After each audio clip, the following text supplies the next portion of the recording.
কিন্তু এই মুখ্যমন্ত্রী থাকলে মাফ করো বাবা, সবাই ভরা ডুবিডু। এরা মুড়ি আর মিছরিকে এক করে, আমি আগেও বলেছি এই মুখ্যমন্ত্রী হচ্ছে মাফিয়া। আমি আগে প্রথমেই বলেছিলাম এই মুখ্যমন্ত্রী হচ্ছে পাক্কা মাফিয়া একদম। শুভেন্দুদার আমি আশা করছি হাতে বাংলা অনেকটাই উন্নয়নটা কিসের হয়েছে? চপ আর শিল্প। তুমি একটা জিডিপি দেখাতে বলো। ভাইরাল সুচিত্রা দি কিন্তু সম্প্রতি রাজনীতিতে পা রেখেছেন এবং তিনি বিজেপিতে পা রেখেছেন। তিনি রীতিমতো জনপ্রিয় হয়ে উঠেছেন দর্শকদের কাছে। আর এই রাজনীতিতে পা রাখা, এই বিজেপিতে পা রাখা নিয়ে আজ কথা বলবো দিদির সাথে, সুচিত্রাদির সাথে। দিদি, প্রথমেই আমার যে প্রশ্নটা, যে এই যে 26-এর নির্বাচন সামনে, তো এখানে কি বিজেপির কি আসতে চলেছে, বিজেপির অবস্থান কি হতে চলেছে? কারণ আমি এই মোমেন্টে যে অবস্থা দেখছি বাংলার, যেটা দেখো, আমি রাজনীতি প্রথম কথা এতদিন নিরপেক্ষ ছিলাম, আমি কিন্তু রাজনীতিতে আসবো আমার সেরকম কোনো প্ল্যানও ছিল না। তা আমি যেটা দেখছি এই মোমেন্টে বাংলায় যেটা, সেটা সব থেকে বড় সমস্যা, সেটা হচ্ছে বেকার ছেলেমেয়েদের কোনো জব নেই। এই সরকার জব দিতে ব্যর্থ হয়েছে, যেটা হচ্ছে প্রথম সমস্যা। সমস্ত জায়গায় দেখছি ফ্রাস্ট্রেশনে ভুগছে যারা, এবং যারা জব করছে সব সিভিক ভলেন্টিয়ার বলতে গেলে। এবার তাদের কি হচ্ছে, তারা বলছে আমাদের শুধু কনসলিডেট মাইনে দেওয়া হচ্ছে, আমাদের আর অন্য কিছু দেওয়া হচ্ছে না, আমাদের কোনো ডিএ নেই, কোনো টিএ নেই, কিছু মানে আদার মানে পার্টস যেগুলো, সেগুলো কিচ্ছু নেই তাদের। তারা, এবং তাদের মধ্যে অনেক এডুকেটেড রয়েছে, তারা বলছে আমরাও তো এডুকেটেড, তা আমাদের একটা ইনক্রিমেন্টের ব্যবস্থা কিছু নেই। মানে ওদের লাইফটা পুরো স্ট্যাগনেন্ট। তারপর ওদের নাকি 3 মাসের যেটা বলা হচ্ছে 3 মাসের ওদের ট্রেনিংয়ের কথা বলা হয়েছে, বলেছে 3 মাসের ট্রেনিং দেওয়া হবে, সেই জায়গায় 1 মাসের ট্রেনিং দিয়ে তারা আমাকে সমস্ত ফোনের পর ফোন আমার কাছে করেছে যে দিদি তুমি আসছো, এবার তুমি কিন্তু একদিন এই ব্যাপারগুলো তুলে ধরো মানুষের কাছে। তারা প্রত্যেকটা সিভিক ভলেন্টিয়ার আজকে ফ্রাস্ট্রেটেড। বেকার ছেলে মেয়ে রয়েছে আজকে এসএসসি রাস্তায় বসে। প্রথম যেটা আমাদের এই সরকার যেটা ফেল করেছে, সেটা হচ্ছে প্রত্যেকের জব দিতে ফেল করেছে, কর্মসংস্থান দিতে ফেল করেছে। তারা শুধু ভাতা প্রকল্প করেছে, ভাতাতে তো মানুষের পেট চলে না, তার মানে হচ্ছে অধিকারটাকে, যেটা এরা অনুদান দিচ্ছে, অনুদানে তো হয় না, কারণ সে তার অধিকারে বাঁচবে। কারণ আজকে আর সেখানে এখানে এই সরকারের আরেকটা জিনিস, আমি এটা আগেও বলেছি, এটা যে এই নয় যে বিজেপিতে এসে আমি বলছি, এরা মুড়ি আর মিছরিকে এক করেছে। মুড়ি মিছরি এটা সেন্স, ধরুন যে ডাক্তারি পড়েছে বা ইঞ্জিনিয়ারিং পড়েছে, লাখ লাখ টাকা খরচা করে, তারা কিন্তু জব পাচ্ছে না, তারা সেই জায়গাটা কখনো জব পাচ্ছে না।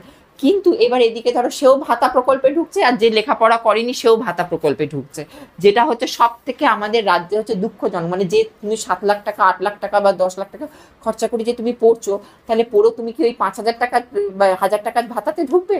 আর আর কি 5,000 টাকা সিভিক ভলেন্টিয়ারে ঢুকবে? একটা যে MA BEd পাস করেছে সেও সিভিক ভলেন্টিয়ারে ঢুকছে, আবার যেদিকে ওই করছে, তারা এরা মুড়ি সেই ইভ্যালুয়েশনটা, সেটা কিন্তু ঠিক করে এরা কিন্তু ইভ্যালুয়েট করতে পারিনি, যেটা হচ্ছে সব থেকে বড় ব্যর্থতা। সেকেন্ড যেটা ব্যর্থতা, সেটা হচ্ছে আমাদের স্বাস্থ্যর অবস্থা, হসপিটালের অবস্থা পুরো মানে ডিপ্লোরেবল কন্ডিশন। তোমরা যদি হসপিটালের কন্ডিশনগুলো দেখো, পুরোপুরি ডিপ্লোরেবল কন্ডিশন। মানে আজকে হসপিটালগুলোতে আজকে বলতে নেই, অভয়া মারা গেল বলে আজকে এই সরকারের দুর্নীতিগুলো পুরো বেরিয়ে এলো। কারণ আমরা যে জাল ওষুধ খাচ্ছি, আজকে আমাদের যে অর্গান পাচার হচ্ছে, আজকে সাধারণ মানুষ দেখো, সবাই তার পয়সা নেই। আমি যেটা বলছি সেটা হচ্ছে আম জনতা। দেখো তোমরা, তোমাদের পয়সা আছে, তোমরা আমেরিকায় গিয়ে ট্রিটমেন্ট করছো, তোমরা এখানে গিয়ে ট্রিটমেন্ট করছো, সবার তো সেইটা অ্যাফোর্ড করতে পারে না। সাধারণ মানুষ তো, বাংলার মানুষ তো সেটা অ্যাফোর্ড করতে পারবে না। তো তারা তো সরকারি হসপিটালেই যাবে, তারা দুটো ওষুধের জন্য যাবে। তো সেইখানে এইরকম জাল ওষুধ তাকে দেওয়া হচ্ছে, তাকে মেরে ফেলা হচ্ছে। এবং শুধু তাই না, আজকে এই জিনিসগুলো আজকে অভয়া বলতে গেলে বলি তো আজকে মৃত্যুটা হলো। তা আজকে সেই জায়গায়, এটা কিন্তু আমি কিন্তু এই বিজেপি জয়েন করেছি বলে যদি বলে যে তোমরা তুমি এখন সুর গাইছো, তাই জন্য কিন্তু নয়, এটা কিন্তু আমি আগেও বলেছি। তো আমরা অনেক ইন্টারভিউতে আগে বলেছি যে এই জিনিসগুলো আজকে স্বাস্থ্যটা পুরো ফেলে দিয়েছে। শিক্ষা, সমস্ত প্রাইমারি স্কুল বন্ধ, সেখানে হচ্ছে তোমার সরকারি স্কুলের টিচাররা রাস্তায় বসে, ডিএ নেই, এই নেই, মানে সমস্ত জায়গায় সমস্যা। আর শিল্প বলতে গেলে, ওনার রচনা ব্যানার্জি তো এত শিল্প দেখেছে, ধোঁয়া, মানে ধোঁয়ায় ধোঁয়া উঠছে পুরো একদম, গোটা নাকি রাজ্যে ধোঁয়া ধোঁয়া উঠছে। ওনার রচনা বন্দ্যোপাধ্যায় কোথায় থেকে যে মানে মানে দেখো মানে মানুষের তুমি সুক্ষেত করতে পারো, এত সুক্ষেত তুমি তাই বলে করবে? সেই সুক্ষেতগুলো করতে গিয়ে আজকে কি হচ্ছে, কি লেভেলের ধোঁয়া দেখেছো? ওরা তো বলছে উন্নয়ন হয়েছে। উন্নয়নটা কিসের হয়েছে? চপ আর শিল্প। তুমি একটা জিডিপি দেখাতে বলো, শুধু কি করবে? জিডিপি বলতে গেলে চপ ভাজবে আর কাশফুল বুঝবে। এই মোমেন্টের সমস্ত বলতে নেই। দেখো এই মোমেন্টে আমাদের রাজ্যের বিরোধী বলতে গেলে প্রপার বিজেপি রয়েছে, এছাড়া কিন্তু আর অন্য কোনো বিরোধী দল সেরকম স্ট্রং নেই। আর এই মোমেন্টে এই মুখ্যমন্ত্রী যেভাবে দুর্নীতি করেছে, যেভাবে এই সরকার দুর্নীতি করেছে, এই দুর্নীতির একমাত্র অপশাসন করে গেছে পুরো। সেই অপশাসন দুর্নীতি থেকে যদি মুক্ত করতে হয়, আমাদের বাংলাকে যদি সত্যি করে যদি মুক্ত করতে হয়, কারণ এরপরে যদি অন্য কোনো পার্টি যদি গভর্নমেন্টে আসে না, তাদের 15 বছর লেগে যাবে শুধু জট ছাড়াতে, কারণ সব জায়গায় খাপলা, তুমি সব জায়গা পুরো খোকলার খাপলা করে রেখে দিয়েছে এই মুখ্যমন্ত্রী, সমস্ত জায়গা হচ্ছে খোকলার খাপলা। মানে তোমার এই জট ছাড়াতে দেখবে 15 থেকে 20 বছর তার পাগল হয়ে যাবে। আর ঋণের দায়, মানে এই মুখ্যমন্ত্রীর যে ঋণের দায়, আজকে উনি টাটার মতো একটা সেন্টারকে উনি ঢুকতে দিলেন না আজকে রাজ্যে, ওনাকে এর থেকে লজ্জা হতে পারে? আজকে টাটা ঢুকলে যে কত ছেলে মেয়ে চাকরি পেত, আজকে এই বেকারত্বটা তো কিছুটা হলে তো যেত, উনি আজকে ঢুকতে দিলেন না আজকে টাটাকে। উনি সমস্ত জায়গাটাই মুখ্যমন্ত্রীর দুর্নীতি হয়েছে। তো সেই দুর্নীতি থেকে আমি যখন দেখলাম যে একমাত্র এই কেন্দ্র সরকার যদি না আসে, কারণ কেন্দ্র সরকারই পারবে এই জায়গাটা, অর্থনীতিটাকে, বুনিয়াদিটাকে শক্ত করতে।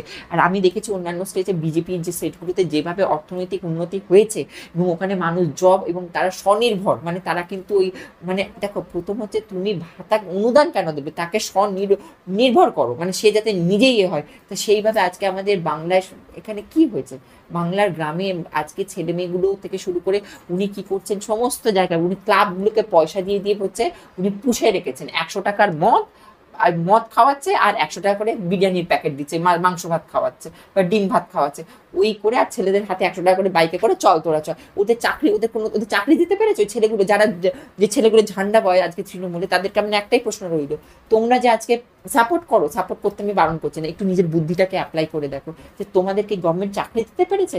তোমরা ইয়াং ছেলে, তোমরা ঝান্ডা বইছো ঠিক কথা, তোমাদের দিয়ে ঝান্ডা বওয়াচ্ছে, কিন্তু তোমরা কি আজকে চাকরি পেয়েছো? তোমরা চাকরি পাওনি, তোমাদের এই গভর্নমেন্ট তোমাদের ঝান্ডাই বওয়াচ্ছে বসে বসে। সেইটা আগে নিজের অধিকারটা, সেটা এখানে একমাত্র করতে গেলে আমার মনে হয় বিজেপি সরকারই আসতে পারবে।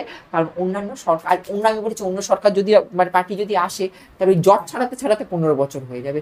একমাত্র নরেন্দ্র মোদীর মানে পৃষ্ঠপোষকতায় আর শুভেন্দু অধিকারীর মহাশয়ের, শুভেন্দুদার আমি আশা করছি হাতে এটা ধরেই একমাত্র এই বাংলা অনেকটাই উন্নয়ন হবে, এটা আমার দৃঢ় বিশ্বাস।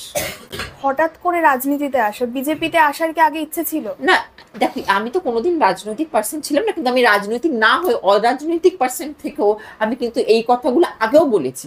কিন্তু কেউ বলতে পারবে না, ওরা বলতে পারবে না যে না সুচিত্রা এখন বিজেপি ঝুঁকেছে বলে সুচিত্রার, ওরা হয়তো বলবে গলার জোর বেড়ে গেছে, কিন্তু না, এই কথা কিন্তু আমি আগেও বলেছি। এই মুখ্যমন্ত্রী হচ্ছে মাফিয়া, আমি আগে প্রথমেই বলেছিলাম এই মুখ্যমন্ত্রী হচ্ছে পাক্কা মাফিয়া একদম। আর উনি সব জায়গায় মানে চালাচামুন্ডা পুষে রেখেছেন, যেটা হচ্ছে একদম পরিপূর্ণভাবে উনি মাফিয়াগিরি করেছেন। সেইটা হচ্ছে আজকে যার জন্য আমাদের রাজ্যের এই বেহাল অবস্থা। সব থেকে বড় কথা আমার খুব খারাপ লাগে যে বেকার ছেলেমেয়েগুলো কাঁদছে রাস্তায় বসে। আজকে তুমি একটা দেখো, ইকোনমিক্সে ফার্স্ট মেয়ে, সে রাস্তায় বসে কাঁদছে, তাকে প্রুফ করতে হবে টেন্টেড না আনটেন্টেড টিচার। আমি আগেও বলেছি এটা তো আজকে না, কালকে না বিজেপি জয়েন করেছি, তার আগে তো আমি কখনো বিজেপি ছিলাম না, আমি বিজেপির ব্যানার হচ্ছে, তার আগে আমি বলেছি এই কথাগুলো। তাহলে সেই মেয়েটা যে ইকোনমিক্সে ফার্স্ট, তাকে কেন প্রুফ করতে হবে? সে কেন কাঁদতে বসবে আজকে রাস্তার মধ্যে? তাহলে আজকে এই সরকার কীভাবে দুর্নীতি করেছে। আর শুধু তাই না, আজকে বলতে গেলে খুব খারাপ লাগছে যে মানে দেখো, পার্টিটা আমি করতে এসেছি কিন্তু আমি কিন্তু শখে নয়, আমি এদের অবস্থাগুলো যা দেখেছি মানে পুরো মানে একদম যাচ্ছে তাই কন্ডিশন করে দিয়েছে। আমি বলছি তো যে বিজেপি এসে যে সঙ্গে সঙ্গে এদের ইমপ্রুভ করতে পারবে, তাও এদেরও টাইম লাগবে একটু, তবে হ্যাঁ, তবে এরা করে নিতে পারবে, কারণ কেন্দ্রের যেহেতু একটা সাপোর্টটা পাবে যদি বিজেপি আসে সেখানে, সেই ক্ষেত্রে আমি এটা দেখলাম কেন্দ্রের একটা অর্থনৈতিক বলটা এরা ভালোভাবে পেয়ে যাবে, যার জন্য এরা ধুয়ো করে উঠতে পারবে, মানে ডেভেলপমেন্টটা আরও ফাস্ট করে দিতে পারবে। কিন্তু এই মুখ্যমন্ত্রী থাকলে মাফ করো বাবা, সবাই ভরা ডুবি ডুববে। উনি নিজেরটা গুছিয়ে নেবেন আর বাকিটা সবাইকে ভরা ডুবি বাংলাকে ভরা ডুবিয়ে দেবেন। প্রথম থেকেই তুমি চক্ষুশূল হয়েছিলে শাসক দলের, কারণ অপ্রিয় হয়েছিলে, তো এবার বিজেপিতে যোগদান, তাহলে কি মনে হচ্ছে যে আরো বেশি চক্ষুশূল? দেখো, করে তো লাভ নেই, বা পাবলিক একটা জিনিস বুঝতে হবে, ও আমাকে না গালাগাল করলে আমার কিচ্ছু যায় আসে না। প্রথম কথা, একটা কথা, রাজনীতি তুমি যখন নামবে তোমার দুটো কান বন্ধ করে রাখতে হবে, পরিষ্কার বলো, দুটো কান কেটে ফেলতে হবে, ফেলে দিয়ে তোমাকে রাজনীতিতে তুমি নেবেছো, ঠিক কি না? সুতরাং কে কি বললো না বললো আই ডোন্ট কেয়ার, ঠিক আছে? আমি যেটা বলছি বাস্তব বলছি, বাংলার মানুষ এটা মিলিয়ে নিক, তাদের জীবনের সাথে যদি মিলে যায় তা বাংলার মানুষ আমাকে সাপোর্ট করবে, না হলে এই মুখ্যমন্ত্রীকে সাপোর্ট করুক, আর কিচ্ছু করার নেই। তারা পরে নিজের মানে না, মানে খাল কেটে আবার কুমির ডেকে আনা, ওরা তো খাল কেটে আবার কুমির ডেকে আনবে, তাহলে বোঝো। আগে তুমি যেভাবে কথা বলতে, যেভাবে তীব্র আক্রমণ করতে শাসক দলকে, এখন তো তুমি একজন রাজনৈতিক সদস্য হয়ে- অবশ্যই করবো, তো যেটা ভুল সেটা ভুল। রাজনৈতিক সদস্য, দেখো আমি তো এখনো তো এই বিরোধী দল জয়েন করছি, তো অবশ্যই আমার তো বলার রাইট আছে, কারণ এই সরকার অ্যাকচুয়ালি তুমি গভর্নমেন্ট, তুমি মানুষের সরকার, কারণ আমরা গণতন্ত্রে বাস করি, সেই গণতান্ত্রিক অধিকার আছে প্রত্যেকটা মানুষের, তাদের প্রবলেমগুলোকে দেখো, তোমার আজকে একটা দল সে তারা পেয়ে যাচ্ছে, আর একটা মানুষ, সাধারণ মানুষ, তারা হচ্ছে অপ্রেসড হচ্ছে, ঠিক কি না? তাহলে তারা শোষিত হচ্ছে, এক এক দলের হাতে সে মুনাফা লুটছে আর এক দল শোষিত হচ্ছে, সেটা তো গণতন্ত্র হতে পারে না, না সেটা তো ঠিক কথা। আর এই সরকারে এই জিনিসটাই হচ্ছে, একদল যারা হচ্ছে, যারা প্রমোটিং করছে, যারা ওই মানে সিন্ডিকেট করছে, তারা প্রচুর টাকা কামিয়ে নিচ্ছে, তারা সমস্ত দিক থেকে, আর একদল লবডঙ্গা চুষছে, ক্যাচকলা চুষছে, আর মুখ্যমন্ত্রী এই যারা দুর্নীতি করছে সব তাদের পাশে মুখ্যমন্ত্রী ভরা, মানে বুক ভরা ভালোবাসা ওনার রয়েছে তাদের প্রতি। আমার সর্বশেষ প্রশ্ন, যে এই যে শুভেন্দু অধিকারী 26-এর বিধানসভায় মুখ্যমন্ত্রী হিসেবে দেখতে চান তাকে, অবশ্যই আমার মনে হয় শুভেন্দুদা এলে তাহলে কি তৃণমূলের বিসর্জন হচ্ছেই? একদম তৃণমূলের বিসর্জন দরকার, না হলে রাজ্যের অবস্থা আরো 12, এমনি 14টা বেজে গেছে, আর এবার 20টা বেজে যাবে পুরো, এমনি 14টা বেজে গেছে, এবার 20টা বেজে যাবে, চিন্তা নেই।